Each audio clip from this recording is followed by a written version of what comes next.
शंकरलाल जी, वाकई में ये बकरा क्या, ये तो महाबकरा है सर। बिल्कुल सर, आपने जो महाबकरे की उपाधि दी है वो सच में ये साबित करता है। और इसने ना केवल अपने फार्म पे, जबकि इस उपाधि को नेशनल लेवल पे पूरे भारत वर्ष में भी इसने अपनी छाप छोड़ी है। क्योंकि ये बकरा आज तक पूरे भारत में अलग अलग 3 कंपटीशन के अंदर गया है, जहाँ पे बकरे बकरियों का या तमाम पशुधन के प्रोग्राम हुए हैं, वहाँ पे ये बकरा एक चर्चा का विषय भी बना रहा है। और ना केवल चर्चा का विषय रहा है, जबकि ये पूरे भारतवर्ष में 3 बार पहला स्थान ये हासिल कर चुका है। तो इससे सबसे पहले इसने चरखी दादरी हरियाणा के अंदर पहला स्थान प्राप्त किया था, पूरे हरियाणा प्रदेश के अंदर, जो हरियाणा सरकार की तरफ से एक मेले का आयोजन किया गया था। उसके बाद में उत्तर प्रदेश के अंदर मथुरा जिले में एक CIRG सेंटर है, जो केंद्र सरकार का बकरी पालन का भारत का सबसे बड़ा इंस्टीट्यूट है। उसके अंदर भी एक बकरे और बकरियों का, भेड़ों का एक कंपटीशन रखा गया था। वहाँ पे पूरे भारतवर्ष से बकरे बकरियां आए थे, उसमें भी इसने पहला स्थान हासिल किया। और अभी रिसेंटली उत्तर प्रदेश के मुजफ्फरनगर जिले के अंदर पशुपालन विभाग भारत सरकार की तरफ से एक विशाल पशु मेले का आयोजन किया गया, जिसमें तमाम केंद्र शासित प्रदेशों और तमाम राज्यों से पशुधन वहां पे आया था। गाय, भैंस, भेड़, बकरी, घोड़े, सब तरह की कैटेगरी के पशु वहां पे आए थे। तो उसके अंदर भी इस बकरे ने पहला स्थान प्राप्त किया। और पहला स्थान प्राप्त करने के बाद में वहां पे जितने भी पहले स्थान पे जो भेड़ और बकरियां आए थे, उसके अंदर ब्रीड चैंपियन का खिताब इस बकरे ने हासिल किया है। तो यानी एक नॉर्मल बकरे से लेकर के पूरे देश भर के अंदर जो आज के समय में जो चर्चा का विषय बना हुआ है, उस लेवल तक ये बकरा खुद भी गया है। और खुद के साथ साथ में हमें भी उस पोजीशन तक इस बकरे ने पहुंचाया है। तो इस बकरे की जो देश के बड़े से बड़े कृषि मंत्री जो पुरुषोत्तम जी रूपाला जी हैं, उसके बाद में संजीव जी बालियान जी हैं, और उसके साथ ही साथ में जो सड़क एवं परिवहन मंत्री नितिन गडकरी जी, और माननीय मंत्री जो ग्रामीण विकास मंत्री हैं माननीय गिरिराज सिंह जी, जो बिहार से आते हैं, तमाम सब मंत्रीगणों ने, जो कैबिनेट मिनिस्टर हैं सेंट्रल गवर्नमेंट के, उन्होंने इस बकरे को, और ये हमारा जो दुम्बा नस्ल का मेंढा है, इन्होंने पर्सनल इनको आकर के टाइम दिया, इनकी खूबसूरती देखी, और उन्होंने बाकायदा बताया हमें कि इतना बड़ा बकरा हमने पूरे भारतवर्ष में आज तक कहीं पे नहीं देखा। तो ये सब चीजें इसकी क्वालिटी देखते हुए, और इसको जो प्रथम पुरस्कार के लिए जो ICAR के वैज्ञानिकों ने इसका चयन किया, क्योंकि वहाँ पे पूरे तमाम देश के बड़े बड़े जो ICAR के सेंटर हैं, जहाँ पे तमाम पशुपालन विभागों से आते हैं, उन्होंने इस बकरे को प्रथम स्थान पे, इसके सारे जो गुण देख करके, इसके बॉडी का साइज, इसके जो कानों की लंबाई, मैं आपके दर्शकों को यदि दिखाऊं तो इतने बड़े बड़े कान इसको आपको दिखाई इसके देंगे। यानी लगभग 1.5 फीट लंबा इसका कान है, और 1.25 फीट इसके कान की चौड़ाई है, यानी 8 इंच चौड़ा और 17.5 इंच लंबा इसका कान है। तो ये एक बहुत बड़ा साइज होता है। ऐसे इसकी हाइट की यदि बात करते हैं तो इसकी 43 इंच प्लस हाइट है, यानी 43 हाइट भेड़ और बकरियों के अंदर एक बहुत बड़ी हाइट होती है। जैसे कि 1.5 या 2 साल का कटड़ा या बछड़ा एक गाय का जो दूध पीता है अच्छा खासा, वो हाइट 2 साल में जो बछड़ा या कटड़ा कर पाता है, उस हाइट का ये बकरा है। यदि इसकी गर्दन की हाइट की बात करें तो ये अपनी गर्दन को 5.5 फीट तक ऊंची आसानी से बिल्कुल नीचे खड़ा कर सकता है। और एक 10 फीट का यदि पेड़ है तो उसके ऊपर की जो टॉप लीव्स होती है उनको ये नीचे से खा सकता है। तो इतना बड़ा विशाल का है। इसके वजन की यदि मैं बात करूं तो 1 क्विंटल 17 किलो वजन इसका आज के समय के अंदर है। तो इसकी ये अनेकों जो इसकी बखूबियां हैं वो इसको नेशनल चैंपियन तक कर लेकर के गई है। और जो मुजफ्फरनगर के अंदर जो हरियाणा का चरखी दादरी है, वहाँ पे इस बकरे की हम इसे पहले भी बेचना नहीं चाहते थे, क्योंकि हमारा ये ब्रीडिंग सेटअप के अंदर ये मेन ब्रीडर है, और जब एक अच्छा ब्रीडर होगा तभी हमारा सेटअप है वो आगे बढ़ पाएगा।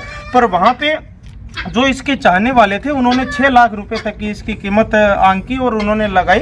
पर अपना, क्योंकि यदि एक किसी भी फार्म का या डेयरी फार्म का या बकरी फार्म का जो एक मेन रीढ़ की हड्डी होती है वो उसका ब्रीडर होता है, मेल एनिमल होता है। तो जब इतने अच्छे मेल एनिमल को यदि अपन सिलेक्ट कर देंगे तो अपना ब्रीडिंग सेटअप है वो सक्सेस नहीं हो पाएगा। तो इसी उद्देश्य के साथ में अपन ने पैसे को महत्वता ना देते हुए इसका सिलेक्शन अपन ने करके रखा, इसको बचा करके रखा। यदि एक अच्छा बकरा अपने पास होगा तो अपने क्षेत्र कि नस्ल में सुधार होगा, अच्छे बच्चे अपने पास से यदि किसानों के पास में जाएंगे, पशुपालकों के पास में जाएंगे तो ना केवल अपने फार्म की नस्ल में सुधार होगा, जबकि आस पड़ोस के गाँव, आस पड़ोस के जो बकरी पालक भाई हैं उनके पास में जो बकरियां हैं उनकी नस्ल में भी सुधार होगा।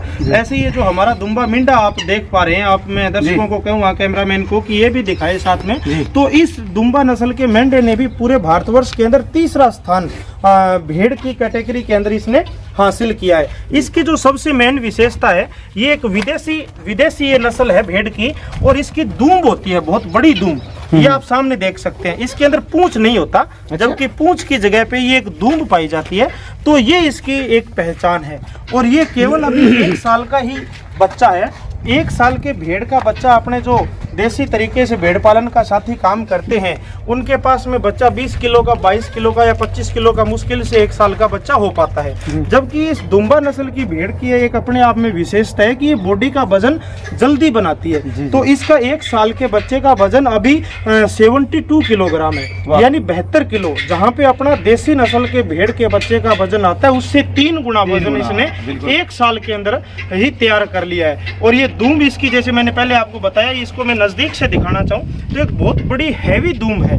ये विदेशों के अंदर जहाँ पे जो टेम्परेट रीजन है, विदेशों के अंदर जहाँ पे खासकर जहाँ मुस्लिम भाइयों की आबादी जहाँ पे ज़्यादा होती है वहाँ पे इसकी बहुत ज़्यादा डिमांड होती है, क्योंकि वो इसे दुम्बा ब्रीड को धार्मिक पर्पज से ज़्यादा अच्छा मानते हैं। तो आपने भारत के अंदर भी आज के समय में दुम्बा भेड़ों की, चाहे दुम्बा मेंढों की यदि अपन बात करते हैं तो बहुत अच्छी इनका रेट मिलता है, अच्छे इससे फ़ायदा मिलता है, अच्छा इससे मुनाफा मिलता है। तो यदि कोई भेड़ पालन पे भी काम करना चाहता है बकरी पालन के साथ साथ में, या बकरी पालन के अलावा भी कोई काम करना चाहता है भेड़ पालन पे, तो दुम्बा फार्मिंग का काम है वो किसान भाई कर सकते हैं, क्योंकि नॉर्मल भेड़ और बकरी पालन से इसमें कम से कम 5 गुना मुनाफा ज़्यादा है। जहाँ पे एक नॉर्मल भेड़ का या एक नॉर्मल बकरी का जो 1 साल में खर्चा आता है वही खर्चा इस भेड़ के अंदर आता है, दुम्बा के अंदर आता है। जबकि इससे जो प्रोडक्शन मिलता है, उत्पादन जो मिलता है, वो उससे कहीं ज़्यादा अपने को मिलता है। तो चाहे दुम्बा भेड़ पालन की बात हो, चाहे अच्छी नस्ल की बकरी पालन की बात हो, जब भी कोई पशुपालक या बकरी पालक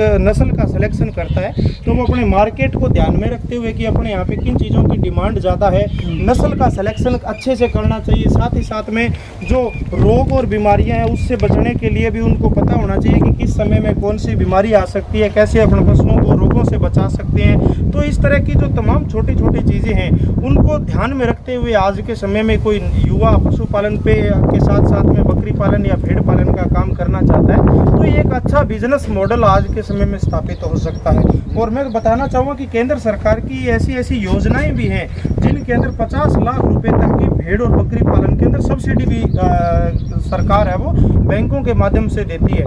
तो यदि कोई छोटा या बड़ा पशुपालक भेड़ बकरी पालन का काम करता है तो 50 लाख रुपए तक की सब्सिडी का प्रावधान भी इस भेड़ और बकरी पालन के बिजनेस के अंदर है। तो तमाम ऐसी छोटी योजनाएं भी हैं, बड़ी योजनाएं भी हैं।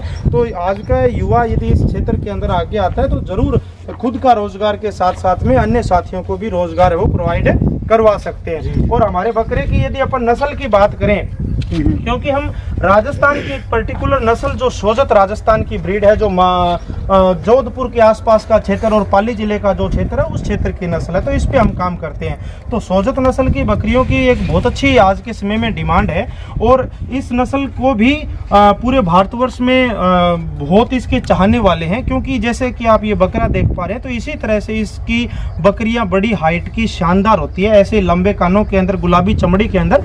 तो इस ब्रीड को भी पूरे भारतवर्ष में बहुत ज़्यादा पसंद किया जाता है। तो इस नस्ल की बकरी का सिलेक्शन भी यदि कोई करता है तो अच्छा मुनाफा, एक अच्छा रिटर्न है वो अपने को मिल सकता है। इसका जैसे नॉर्मल जैसे किसी भी फार्म पे भेड़ और बकरियों का चारा और दाना रहता है उसी तरह का इसका सिस्टम है, पर ये हैवी वेट के अंदर है। इसे ब्रीडिंग पर्पज से भी काम में इसे लेते हैं और साथ ही साथ में जहाँ पे कोई प्रदर्शनी और उस तरह के आयोजन होते हैं तो वहाँ पे भी हम इसको लेके जाते हैं। तो थोड़ी सी इसकी हम स्पेशल केयर करते हैं, जिसमें लगभग 1 लीटर इसे दूध पर डे का और लगभग 100 ग्राम है वो गाय का घी इसे पर डे पिलाया जाता है। 1 लीटर दूध में गाय का घी मिला करके, ताकि इसकी बॉडी है वो कमजोर ना पड़े। क्योंकि एक तरफ ब्रीडिंग पर्पज से काम में लेते हैं। दूसरी तरफ अभी जैसे पिछले 1 महीने के अंदर 3 अलग अलग कंपटीशन के अंदर ये गया है, तो जहाँ पे अपने स्ट्रेस के अंदर आते हैं तो पशु भी उस कंडीशन के अंदर स्ट्रेस में आता है, तो ताकि इसका शरीर मजबूत रहे। साथ ही साथ में इसमें दाने के अंदर जो प्रोटीन वाला दाना है, खास करके जैसे चने की दाल है, चने का छिलका है, और कुछ कैल्शियम है, कार्बोहाइड्रेट है, मिनरल्स हैं, वो सब चीज़ें इसकी फीडिंग के अंदर हम रखते हैं। ना केवल इसके लिए, बाकी भेड़ और बकरियों के अंदर भी उसी तरह का फीडिंग का पैटर्न रखा जाता है, जबकि इसका थोड़ा सा विशेष ध्यान हम लोग रखते हैं। जैसे कि आपने देखा होगा कि हरियाणा के अंदर युवराज, पता नहीं कौन कौन से बड़े बड़े भैंसे हैं, उनको लोग ड्राई फ्रूट्स खिला रहे हैं, बादाम खिला रहे हैं। वो इसीलिए खिला रहे हैं क्योंकि वो एक भैंस का बच्चा है, पर उसने उनको एक नेशनल लेवल पे, विदेशों तक भी उसकी एक पहचान बनाई है। जब उसका स्वास्थ्य सही होगा तभी वो पहचान है वो आगे कायम रहेगी। तो उसी तरह का टारगेट और उसी तरह का ध्येय हमारा भी रहता है, या एक जो भी कोई पशुपालक होता है, क्योंकि उसका जो पशु है वही उसकी रीढ़ की हड्डी होता है, और सबसे मेन पशु के लिए उसका खान पान और उसका मैनेजमेंट और उसका आहार होता है। तो यदि अच्छे आहार का प्रबंधन पशुपालक करना सीख जाए, या उसे अच्छा मैनेजमेंट यदि पशुपालक कर ले, तो पशुपालन कभी भी घाटे का सौदा नहीं हो सकता। तो एक अच्छा मुनाफा कमाने के लिए पशुपालक को पशुओं के आहार पे, उसकी भोजन व्यवस्था पे ध्यान रखना बहुत ही आवश्यक होता है। जी अच्छा सर जी, लास्ट में ये पूछें कि किसानों को इस तरह के आप एक लोकल लेवल पर भी आप एक प्रदर्शनी लगवा दें इस तरह की। हम इसी कोशिश के अंदर हैं। हमारा अभी तक तो क्या है, हमारा ये केवल एक फार्म है, हमें इसे थोड़ा सा मॉडिफाई करने के साथ साथ में हम गवर्नमेंट एजेंसी के साथ में एक MOU समझौता करना भी हम चाह रहे हैं, और हमारी वो प्रोसेस भी चल रही है, ताकि हम हमारे फार्म पे गवर्नमेंट एजेंसी के माध्यम से, आप जैसे कह रहे हो कि प्रदर्शनी, और प्रदर्शनी के साथ साथ में प्रशिक्षण का भी आयोजन करें, ताकि सरकारी जो वैज्ञानिक है वो यहाँ पे आकर के अपने जो लोकल किसान भाई हैं, बकरी पालक भाई हैं, उनको ट्रेनिंग दे।